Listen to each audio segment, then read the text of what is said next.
नमस्कार शेतकरी बांधवांनो, आपलं स्वागत आहे शेतकरी हप्ता या यूट्यूब चॅनलवरती। शेती, हवामान आणि सरकारी योजनांची अचूक माहिती देणारं विश्वासू व्यासपीठ आज आपण जाणून घेणार आहोत की महाराष्ट्रातील 15 ते 18 ऑक्टोबर दरम्यान नवीन हवामान अपडेट। यामध्ये आपण वादळी वातावरणाचा इशारा देण्यात आलेला आहे। चॅनलवरती नवीन असाल तर चॅनलला सबस्क्राईब करा। चला तर आपण व्हिडिओवरती सविस्तर माहिती जाणून घेऊयात। हवामानाबद्दल आपण राज्यात परत एकदा पुन्हा हवामानात बदल होण्याचे अपेक्षित आहे। 15 ते 18 ऑक्टोबर या दरम्यान विदर्भ, मराठवाडा आणि मध्य महाराष्ट्र या आकाश ढगाळ राहणार असून दुपारनंतर वादळी पावसाची होण्याची शक्यता आहे।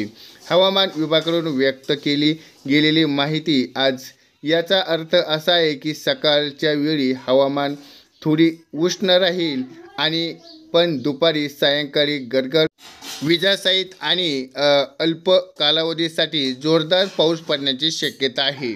आता शेतकऱ्यांसाठी महत्त्वाच्या सूचना आहे की कृषी विभागाकडून आपल्याला शेतकऱ्याला आव्हान केले आहे की काढणी केलेले पीक विशेष सोयाबीन, तूर, कापूस, हरभरा आणि पिकांचे योग्य संरक्षण केले पाहिजे। त्यामध्ये आपण उघडत्या पावसाची ठेवलेल्या जे उत्पादन तात्काळ आपण ठिकाणी हलवले पाहिजे। वादळी वाऱ्यामुळे झाड आणि पिके विजेचा तारा आणि नुकसान होऊ शकतं, त्यामुळे खबरदारी घ्यायची गरज आहे। शेतकरी मित्रांनो, हवामानाचा एक अंदाज बदल अचानक झाल्यास वेळेस आपल्याला फार महत्त्वाचं आहे। कोणत्या भागात जास्त पाऊस पडू शकतो तर आपण थोडक्यात माहिती जाणून घेऊयात। विदर्भामध्ये अमरावती, अकोला, यवतमाळ, नागपूर, चंद्रपूर आणि या जिल्ह्यात वादळी पावसाची शक्यता आहे। मराठवाडा, औरंगाबाद म्हणजे संभाजीनगर, परभणी, नांदेड आणि या भागात ढगाळ हवामान आणि दुपारनंतर हलक्या स्वरूपात पाऊस पडण्याची शक्यता आहे। आता वळूयात मध्य महाराष्ट्रामध्ये सोलापूर, अहिल्यानगर, पुणे, सातारा भागात विखुरलेल्या वादळीचा पाऊस अपेक्षित आहे। खानदेशमध्ये जळगाव, धुळे, नंदुरबार आणि या जिल्ह्यात तुलनेत कमी पावसाची शक्यता आहे। तापमान आणि वाऱ्याचे वेग, दिवसाचे तापमान म्हणजे 30 ते 34 डिग्री सेल्सिअस इतके दरम्यान राहू शकते, तर वाऱ्याचा वेग 30 ते 40 किलोमीटरपर्यंत वाढू शकतो।